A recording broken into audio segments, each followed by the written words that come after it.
It's Wednesday, January 14th. This is CTV at 6. Here's what's making news tonight. Halifax's casino is leaving the waterfront and gambling on a new location in town. The CEO of Flair Airlines tells us why the carrier is adding flights to the Maritimes.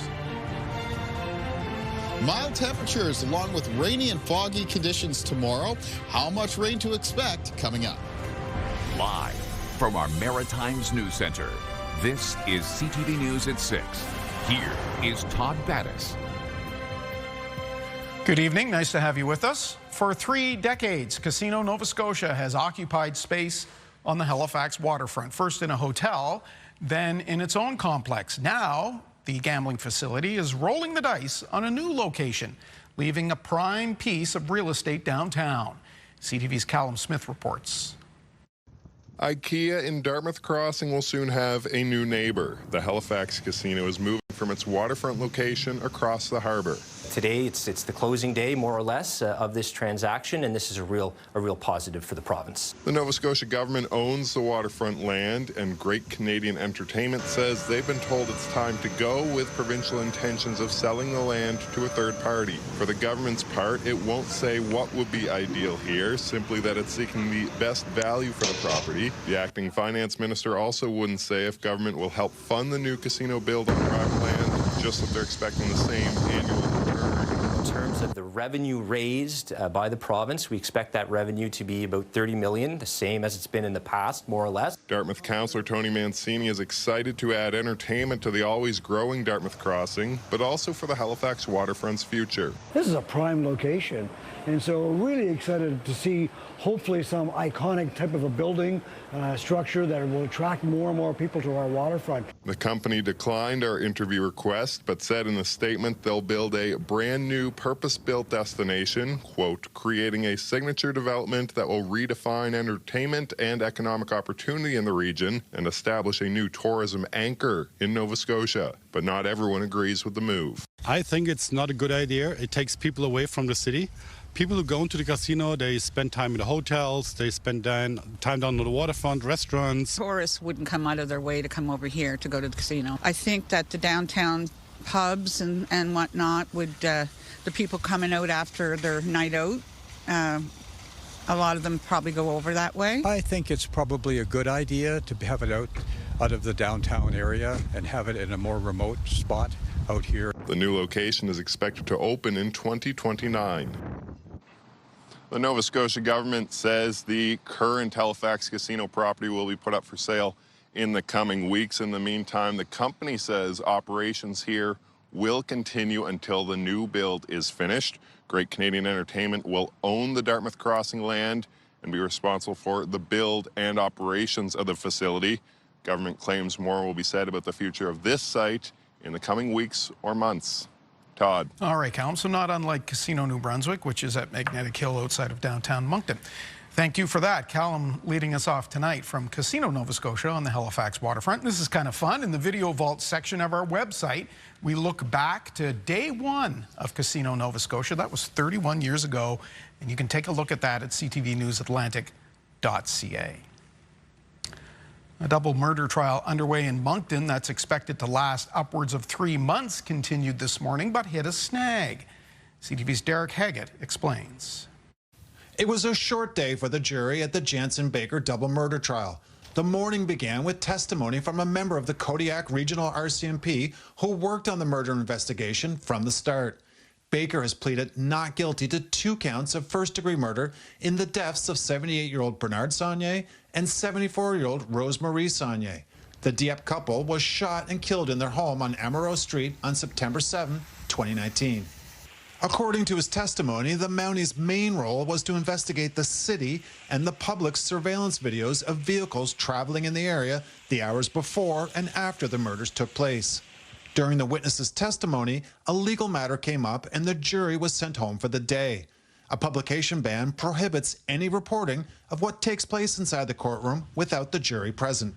A Crown witness previously testified that Baker admitted to him that he broke into the Sauniers' home and shot and killed them both. The witness and the accused interacted while both were previously incarcerated. His identity is protected by a publication ban. Several members of the Saulnier family have attended the trial since it began early last week. Before court began this morning, I spoke to a few members of the Saulnier family. They told me the trial has been difficult for them so far, but if they can, they plan on coming every day until the trial ends, which is expected to be the last week of March. Derek Haggett, CTV News, Moncton. The emergency room at the IWK is busy, very busy, we understand, with children coming in with the flu. Doctors warn the spread of the illness is picking up speed. The health center is seeing a wave of children with high fever, coughing, and vomiting. While most kids can rest and recover at home, parents are being urged to head to emergency if their child is struggling to breathe, showing signs of dehydration, or has a fever lasting several days. Public Health urges getting flu shots, staying home when sick, and washing hands to help slow the spread and reduce the strain on the Children's Hospital. Maritimers are leaving the country for medical treatment. A new report looks at just how many and what they're having done abroad. CTV's Laura Brown looks at whether long wait times here are driving up those numbers. An estimated 1,659 New Brunswickers left the country last year for medical care, according to the right-leaning Fraser Institute. The report cites urology, general and orthopedic surgeries as the most common procedures New Brunswickers sought outside of Canada. It is something that we watch because we want to make sure that we have the health services for New Brunswickers. The report states these were non-emergencies and doesn't specify which countries Canadians were seeking treatment. It does speculate why people might look to other countries, resources, quality of care, and wait times. The Canadian Health Coalition says it's something to monitor, but they have questions. The study isn't quite detailed enough to say what the nature of these procedures are. Some of them may be very elective. It could be about in vitro fertilization. It could be reproductive nature. Wait times for certain procedures in the province remain high. 9 out of 10 urology surgeries, which include bladder, kidney, and male infertility procedures, take 191 days or over 6 months to complete, while 9 out of 10 orthopedic surgeries were over a year. Some people are choosing to go outside of province because of the long waits, so we continue to try to tackle our wait lists with the aggressive recruitment we've been doing of healthcare professionals, making the conditions much better to be a healthcare professional here in New Brunswick. Stephen Staples, a New Brunswicker whose family has had to navigate the province's healthcare system, says primary care is key. What we actually hear is it's access to family doctors is the main concern that people have, accessing the system. But once they get into the system, they find their care quite good. According to the report, an estimated 222 Islanders and 1,820 Nova Scotians left the country for medical care. Laura Brown, CTV News, Fredericton. In the web poll tonight, we're asking, would you ever travel outside of Canada for medical treatment? Your options are yes, I would, no, I would not, or it would depend on the circumstances. And we would like your opinion at ctvnewsatlantic.ca. There's a live look now at Edmundston, where it is 1 degree, certainly mild in northern New Brunswick. Let's bring in CTV meteorologist Kayla Mitchell for our first look at the forecast. And nice there now, but the folks in Edmundston are going to see quite a change. Yeah, they're one of the few parts of the Maritimes underneath a snowfall warning, and that's coming up for later tonight and tomorrow. Much of the region is mostly expecting rain, drizzle, and fog from the upcoming weather system. It was a very mild day for the region today. Edmundston's high temperature was actually closer to 3 degrees. It was 2 to 5 in the north of New Brunswick today. Many other parts of the Maritimes between 6 and 10 degrees, one of the mildest areas in the Annapolis Valley of Nova Scotia. And there were only a few parts of the country today a little bit milder than us in the Maritimes. That includes the south coast of BC and the southwest of Alberta, where there's a bit of a Chinook situation on the go. Calgary sitting at 17 degrees. Then gets colder as you get into Manitoba and northern Ontario. A little bit of a chill in the air through parts of southern Ontario. And then here in the Maritimes, you can see we're quite mild. And the reason for that is the southerly wind that we've been in. And that southerly wind is forcing some milder air up the eastern seaboard of the United States ahead of a pair of low pressure systems into our region. It's going to keep cloud cover around, and as we move through tonight, it'll be rain, drizzle, and fog developing with similar weather conditions expected for much of the Maritimes throughout the day for tomorrow. So we have some warnings that have been issued. Snowfall warnings out for Edmundston and running up towards Campbellton, Dalhousie area. There might be some localized snowfall totals of 15 to 20 centimeters. I would expect that mostly at higher terrain. Many other parts of this area of New Brunswick likely to finish in the 5 to 10 centimeter range, but it's going to be that wet, heavy snow, so it'll take some effort to kind of get it out of the way. The other alerts that we have in effect are special weather statements running up and down the Atlantic coastline of mainland Nova Scotia. Possible rainfall totals of 25 to 50 millimeters. That would also include parts of Cape Breton, with maybe seeing some rainfall totals that high. We'll talk more about the timing and amounts of that rain when I'm back a little bit later on, Todd. All right, we'll do that later in the show. Thank you. The Prime Minister is in Beijing tonight for trade talks with the President of China. Among issues on the table, tariffs on Canadian canola and, importantly for us, lobster, making items more expensive. CTV's Jesse Thomas looks how it's impacting the maritime seafood industry. Nova Scotia live lobster exports to China once made up 40% of overall exports. That was nearly $600 million worth of lobster in 2024. But with a 25% tariff slapped on Canadian seafood, exports to China are down, and the industry here has been pressing Ottawa to step in. We've been asking for this for about 10 months, which is just for the two parties to sit down and have a conversation, to understand where the pressure points are, to understand where the problems are. The impact has been swift and costly for Nova Scotia.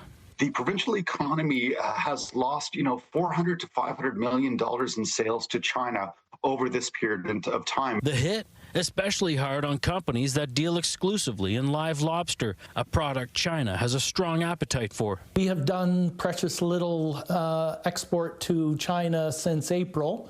We did a shipment today, ironically, but it's one of only 4 or 5 we've done in the last year. While exports to China are down by nearly 30%, the industry has been forced to find new markets like Vietnam and Hong Kong.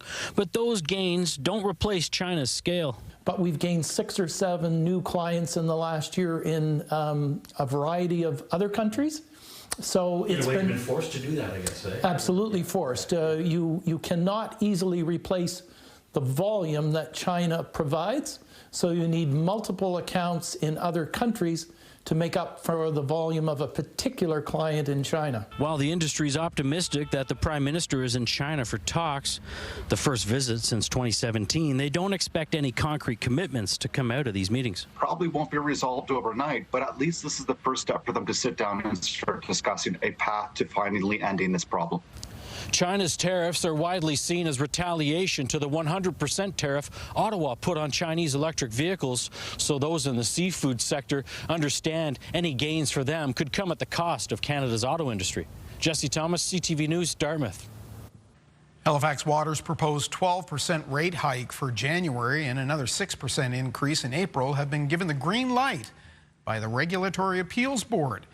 The utility says the increase to the average household bill will be just over $9 a month starting this month, then rising by about another $5 monthly, and that will begin in April.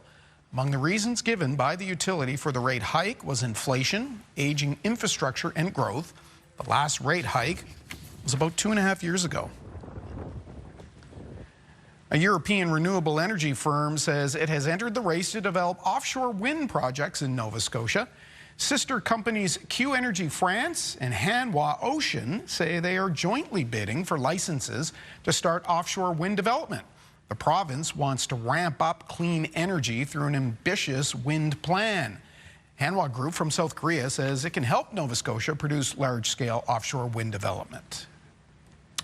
Rothesay is getting a new community center with an ice surface to replace its aging arena. As CTV's Avery McCrae reports, the multi-use center will support a growing population. Even on a mild January day, it still feels like the dead of winter inside the 74-year-old Rothesay Arena. The time has come to make this proposal a reality. With $6 million in provincial funding, the long-discussed Rothesay Intergenerational Community Complex, or RIC, has now raised enough of its gold to begin construction. The new facility will see the build of a brand new arena and walking track while transforming the existing ice surface into a multi-purpose space that will include indoor courts. The two pieces, the new structure and the renovated structure, will be connected by a physical connector that will be a public cafe and a public gathering space. It will also allow for the Rothesay Hive Age-Friendly Community Center to expand operations. It currently operates its programming out of a small room within Town Hall, but with more than 260 members, it's time for an upgrade. It's going to be 3 times the space. So we'll have 3 times as many programs that we can do. And it'll be intergenerational, which is key, because we want to connect the generations. And that's why the province felt it was necessary to chip in a big check to ensure shovels can dig in. This is something that is going to help our communities be healthier. It's going to build cohesion within society because we're going to be bringing old and young together. The project is still $10 million shy of its $36 million goal. The project itself is in the final stages of design, which is expected to be completed in March. Groundbreaking is expected to follow a month later, with the facility set to open its doors at some point in 2028. Ava McRae, CTV News, Rothesay, New Brunswick. Just down the road, the next time you get a parking ticket on your car in St. John, it's going to cost you double. Effective today, the city has increased the penalty for those caught committing parking violations. Tickets paid within the first 15 days will now cost $60. That's double from $30, going as high as $125 if not paid within the month. A big reason behind the move? Not enough drivers are moving cars to allow for snow clearing. Get the Maritimes' top stories, breaking news alerts, and watch live. Download the CTV News app. An update now on the closure of a Halifax gaming studio. A complaint has been filed with the Labour Board over layoffs at Ubisoft. The complaint claims the video game maker should be penalized for eliminating 71 positions in the Nova Scotia capital. The Communications Workers of America is accusing Paris-based Ubisoft of closing the studio to stop a bid to unionize most of the Halifax workforce. Ubisoft has denied the closure was related to the successful union drive, blaming slumping sales across the industry. Okay, we'll step aside for our first break of the evening. Still to come, meteorologist Kalen Mitchell has details of a rather wet evening. But first, sick abroad and bills piling up. If he doesn't get something soon, that's going to rupture and he'll die within minutes. One Maritimers travel trouble is a warning for anyone heading abroad. We'll have his story in 2 minutes.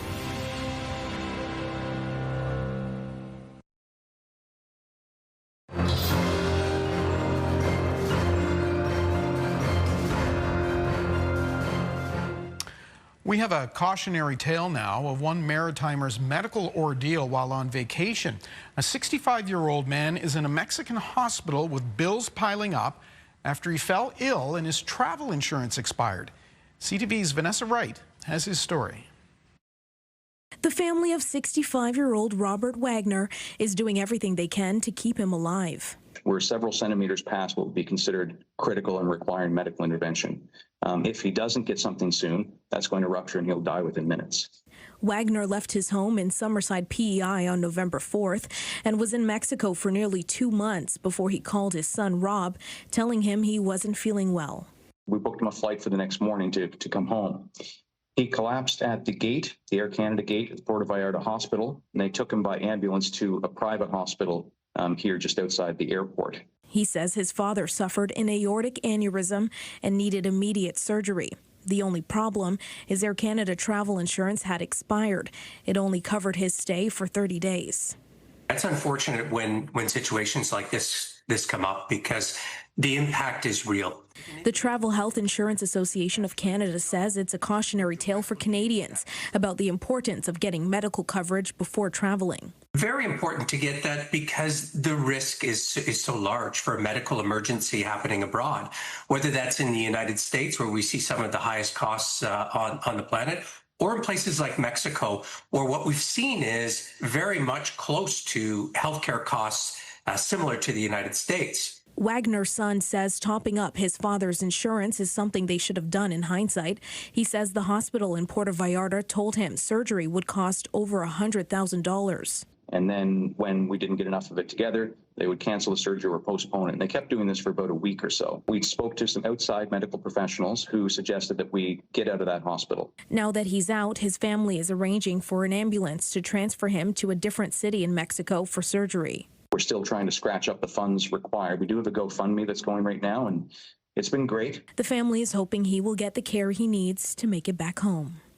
Vanessa Wright, CTV News, Halifax. Still to come on your newscast, more rain and fog for the majority of us tomorrow. CTV meteorologist Kayla Mitchell has the details and the full maritime forecast in 2 minutes.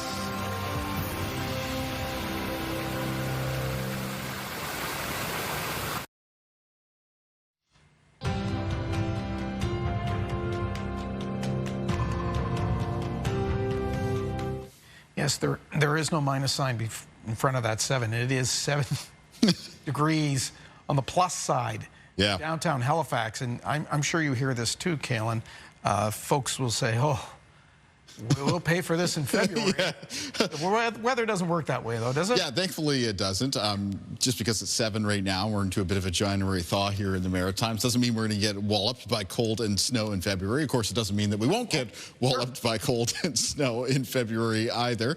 We are a marine climate here in the Maritimes, right in the name. So we do get these January, February thaws, especially when we get a weather pattern that kind of breaks us from experiencing that polar air that breaks down out of the north, and we get a southerly wind coming up the eastern seaboard of the United States, which is what we have going on now.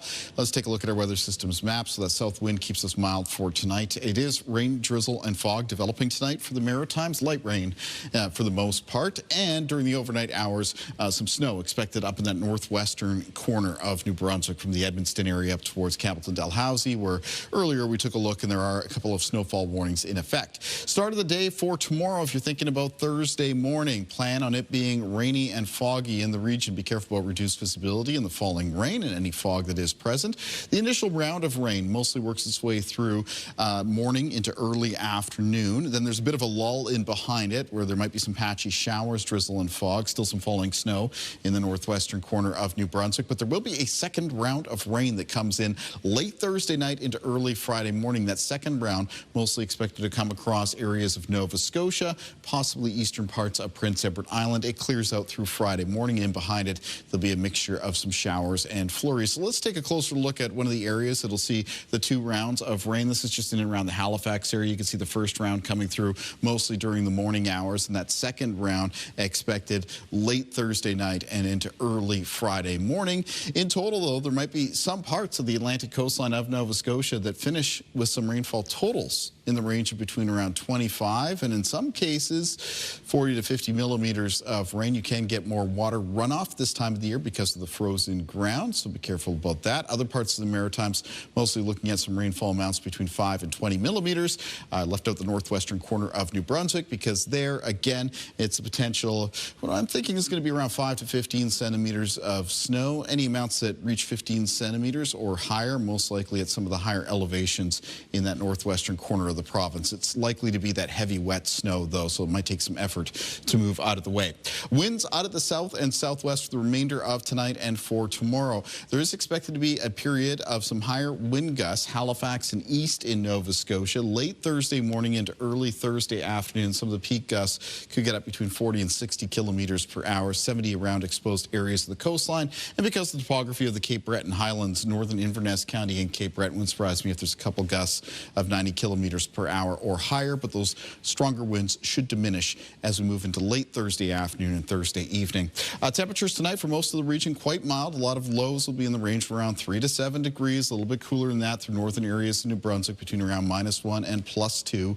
Highs in the forecast for tomorrow in the north of New Brunswick up between 1 and 4 degrees. Again, that snow expected right in the northwesternmost area of the province. Central and southern areas of New Brunswick tomorrow with highs between 5 and 8 degrees. In Prince Edward Island on Thursday, high temperatures between 7 and 10.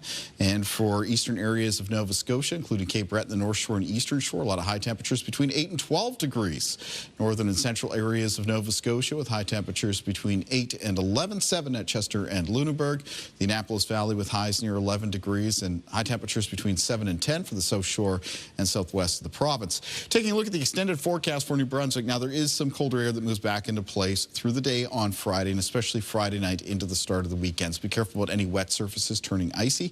Chance of flurries on Saturday. Sunday mostly cloudy. May see some snow Sunday night into Monday, followed by finally some seasonally cold temperatures coming into place Tuesday and Wednesday of next week. That's the next round of polar air arriving into the region. For Nova Scotia in the outlook, it's rainy and foggy for tomorrow and some further periods of rain, especially through Friday morning. Then cloudy conditions on Saturday, and Sunday may see a snow-rain mix turn over to some rainy and windy weather on Monday. And then that's followed by some colder temperatures and a chance of flurries Tuesday and Wednesday of next week. Prince Edward Island on Friday sees rain in the morning, become a mixture of showers and flurries in the afternoon. On Saturday, flurries in the forecast, a mixture of snow and rain Sunday night, turning over to rainy and windy conditions on Monday, and then colder temperatures Tuesday and Wednesday of next week, Todd. All right, thanks. We'll see you at the end of the show. Next, the CEO of Flair Airlines dropped by yesterday and told us why he's so bullish on opportunities here in the Maritimes. We'll bring you that interview. And we have this story in entertainment. I'm Sami Landry from Moncton, New Brunswick, and I'm on the finale of Canada's Drag Race. More of that coming right up. Okay, so we're back at it tomorrow, giving you a chance to win $100,000 with Virgin Radio's $100,000 Destroy Your Debt. Those keywords start at 7 a.m. And you'll get another chance at a $100 gas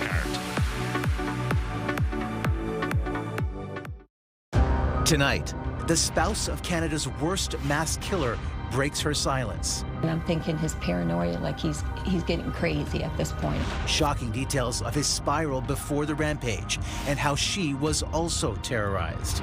Tonight on CTV National News and watch on Crave.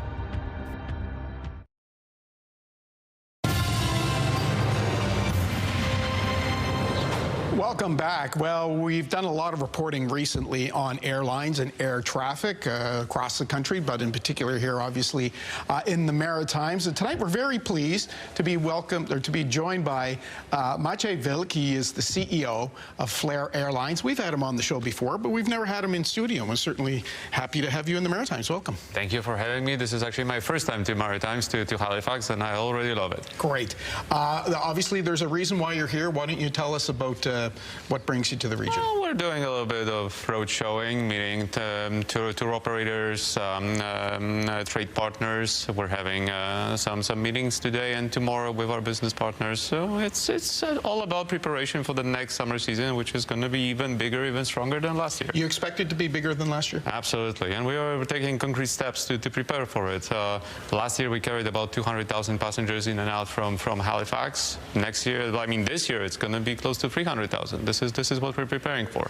The sudden traffic to the East Coast, well, it was sudden, wasn't it? I mean, there was talk, given all that's going on with the United States, that more Canadians would want to travel within our own country. We certainly saw that last summer, and the first point of contact is usually the airlines. Yeah, exactly. And we saw the sudden surge of demand to Maritimes about March or April last year, and we reacted immediately by redeploying some of the capacity from the less popular routes, so to say, to Maritimes, and this is why we've seen such a surge in traffic served by Flair to Halifax, but also to other destinations in Maritimes. You've just begun a flight from Toronto to Jamaica. The international segment, is that something that you can see Flair moving more into? Very much so. We basically follow the demand whenever it is. And we have much more flexibility than some of our industry colleagues, so to say, because we can deploy our capacity, deploy our seats anywhere where the demand is. Right now, the hotspot is Maritime, so this is where we invest our capacity. There's been a lot of challenges in the airline industry. If we go back as far as COVID, and now with the let's call it the geopolitical situation, also the relationship with the United States and the way Canadians are traveling, how difficult is it for an airline to make those changes, to be agile, to respond to what you say is those demands? Well, I mean, agility, flexibility is the key, and you know, This year or last year is no different than any year before this. Every year has its highlight, its crisis, and you need to react in the most agile and flexible way you can. Those airlines win who can be the most agile and the most flexible, and this is definitely where we want to be. Canadians and Maritimers, of course, as well, are very sensitive to price points, and Flair has always positioned itself as a low-cost carrier. What is the pressure on an airline, especially one as yours, which positions itself as it does, to cover increasing costs of things like airport fees, landing fees, things that really you have no control over? Well, first, we kind of take a step away from the low-cost carrier concept. We want to be the value carrier. We want to provide our dear customers, dear passengers, the best possible value for money.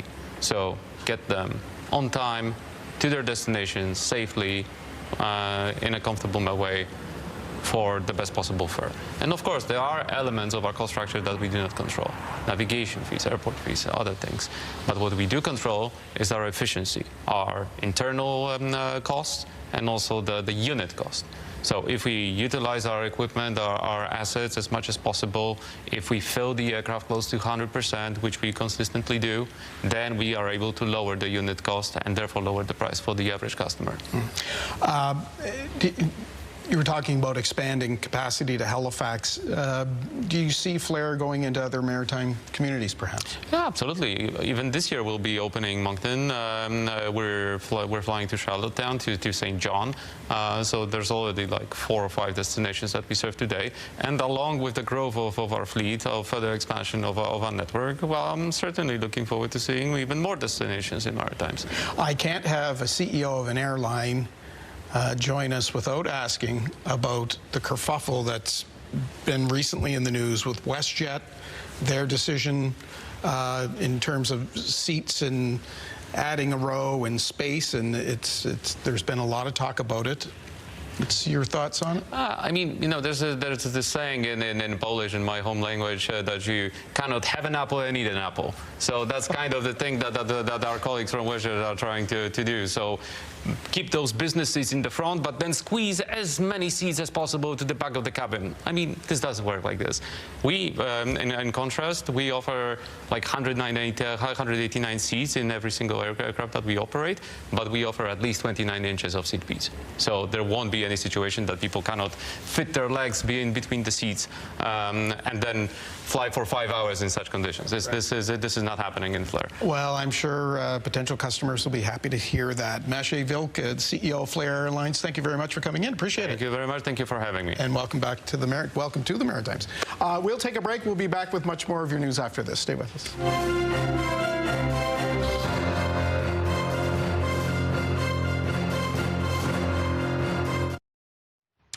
In the Lifeline tonight, small changes that can make a big difference when it comes to living longer. CTV's Amanda Debson has the details. A new study shows small changes in diet, exercise, and sleep may extend a person's life by a year, especially when they're done together. And larger changes could add as much as 9 more years of life. The study found people who adapt these changes also may live longer without major health problems. Researchers at the University of Sydney in Australia conducted the study. They followed about 60,000 people over an 8-year period. The scientists say people who had a longer lifespan exercised at least 40 minutes a day, slept between 7 and 8 hours each night, while eating an extremely healthy diet rich in fruits, vegetables, whole grains, and fish. Critics of the research say more study is needed. The study appears in the journal eClinical Medicine. South of the border, new data shows 7 in 10 people in the United States now survive at least 5 years after a cancer diagnosis. That's according to the American Cancer Society's latest annual report. By comparison, in the 1970s, only about half of cancer patients lived 5 years or longer. Doctors say the 5-year mark is critical as the risk of many cancers returning drops significantly after that point. Finally, the kiwi fruit has emerged as a surprising go-to remedy for chronic constipation. New recommendations published in a British medical journal suggest eating 2 to 3 kiwi fruit daily for 4 weeks will help provide relief. Experts say the kiwi's unique type of fiber, enzymes, and natural crystals seem to be the key. With Health and Medical News, I'm Amanda Debison for the Lifeline.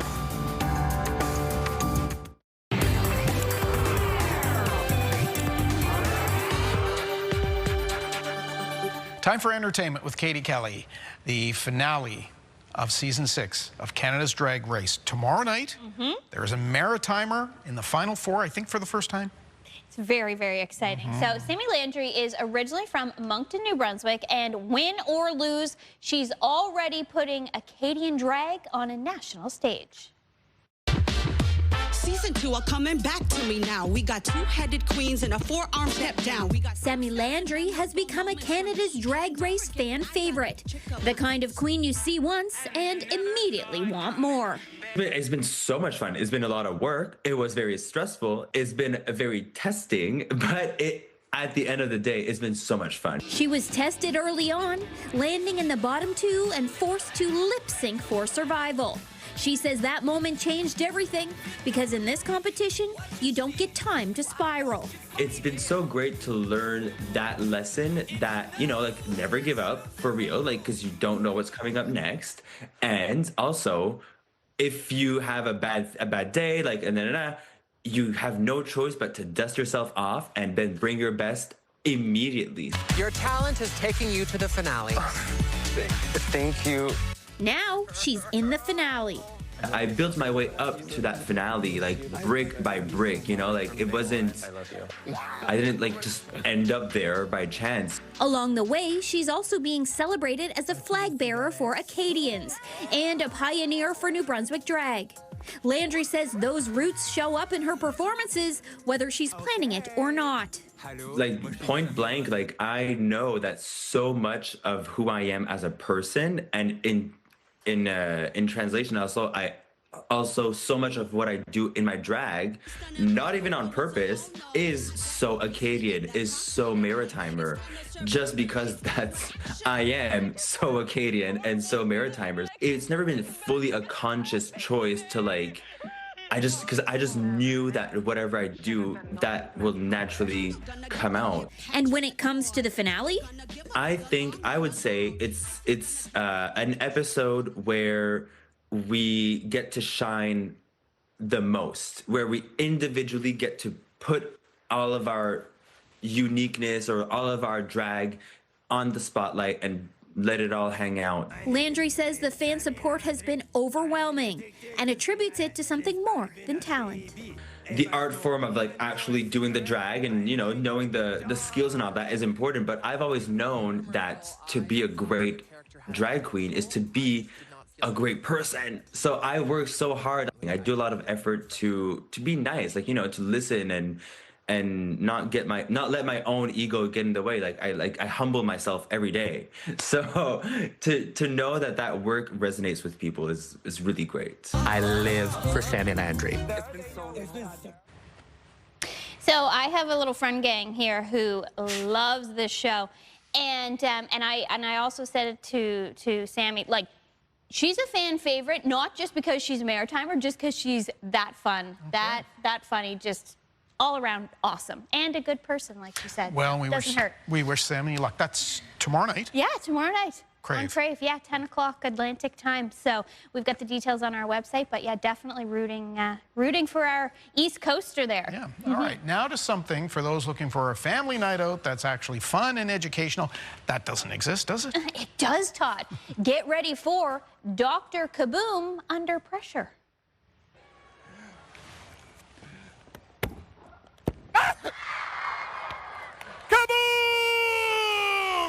It's a high-energy science comedy show packed with big laughs, hands-on experiments, and audience participation. Why do I feel like Kaylin is going to take Locke to this? Kids can jump in and be heroes of the moment at Dr. Kaboom Under Pressure. It hits the Imperial Theatre in St. John February 8th, and then the Bella Rose Arts Centre in Halifax February 13th. Tickets for these shows are on sale now. I'm thinking if you're in the front row, you better get used to the idea of being hauled up on stage by the looks of it. I feel like that would be so fun, though. It looks so cool. That looks fun. Okay. Maritimers don't need a plane ticket or a ferry ticket to get to the Rock this winter. That's right, because Newfoundland Night is coming to the Lighthouse Arts Centre on February 28th. It's a lazy afternoon. I'd love to hear a lonesome tune come lifting. Featuring both Rum Ragged and Shanniganuk, it's the sound of Newfoundland, the stories, the harmonies, and a crowd that sings right back. And that is not your only chance to see Rum Ragged. They also have 9 other tour dates across the Maritimes this February and March. All of that info is on their website, so plenty of chances to see them right across the Maritimes, including this Halifax show, Newfoundland Night, with Shanniganuk coming up February. All right, Daryl in our control room already online booking tickets. Thank you very much. Here's a look at what's on CTV tonight.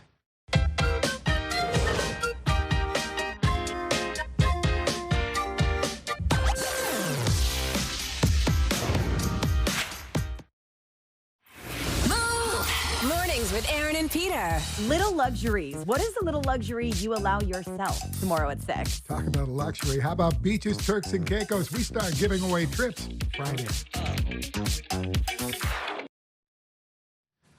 Time for the market report now. The Dow ended the trading day down just 42 points. Chorus is reporting a revenue drop of 18% as the entertainment company in Canada deals with slumping ad income. BNN Bloomberg's Marella Fernandez has more on that. Chorus Entertainment reporting a loss of $11 million in its latest quarter. And that's compared to a profit of about $12 million a year ago. The company's in the middle of restructuring, with its TV and radio businesses struggling. It's hoping to reduce debt by more than $500 million. Here are the closing numbers for the day. The Canadian dollar almost unchanged at 72.03. West Texas Intermediate is up to 61.88. Western Canadian Select is up almost $1.50 to 46.46. And the TSX gained 46 points to hit another record close above 32,900. Those are your business headlines. I'm Marella Fernandez. Let's go outside now to Kaylin on the deck. Kaylin's got the umbrella. I do. There's just a little bit of drizzle falling out here right now in the north end of Halifax, but it is going to be light rain, drizzle, and fog developing across the Maritimes as we move through the night, except some snow in the far northwestern corner of New Brunswick during the overnight hours. Our viewer picture for tonight takes us, though, to a very colorful sunrise. This one coming in from Zach Rector, who took it at Thorburn, Nova Scotia. Beautiful colors here, so thank you very much for taking the time to send that in. And for Thorburn for tomorrow, it's going to be a rainy and foggy day, but still very, very mild for this time of the year with a high temperature near 11 degrees. Day planner for tomorrow, start of the day, plan on rainy conditions across much of the region, except again that falling snow, as you can see through the blues in that northwestern corner of New Brunswick. Most morning temperatures will be a few to several degrees above the freezing mark, and in the afternoon it remains mild with that first round of rain clearing off towards the east, so there may still be some patchy showers and drizzle and fog in behind it. Remember, for Nova Scotia and Prince Edward Island, there is expected to be a second round of rain late Thursday night into early Friday morning. Let's find out what's coming up on Your Morning Atlantic. Thursday on Your Morning Atlantic, putting the fun in fitness. We'll visit one of Orange Theory's high-energy group fitness classes that's sure to boost your spirits and your heart rate. Start your morning with us Thursday on Your Morning Atlantic on CTV2 and Crave. Coming up tomorrow night at 6 o'clock, right here, scanning for scams. Are Maritimers doing enough to protect themselves from being conned, whether on the phone or online? New numbers show just how many of us are falling victim. That's tomorrow night here at 6 o'clock. And finally tonight, a mullet contest. And boy, it's a sight to behold. Take a look. Hundreds turned out Monday at the Pennsylvania Farm Show as kids, teens, and adults showed off their carefully coiffed mullets, all taking their shot at the championship crown. It's often referred to as, you've heard this in business, in the front, party in the back. The enduring hairstyle is a salute to hockey players and hair metal bands. In addition to winners in age categories, there was a Flow of Freedom Award that goes to the most patriotic patriotic participant. And the best in grow, I like that, best in grow, to winners of all categories. Oh my goodness. That is our look at the day here at home. Bruce Frisco is at this desk at 11:30 without a mullet. CTV News Atlantic has updates anytime. I'm Todd Battis. Hope to see you tomorrow. Good night.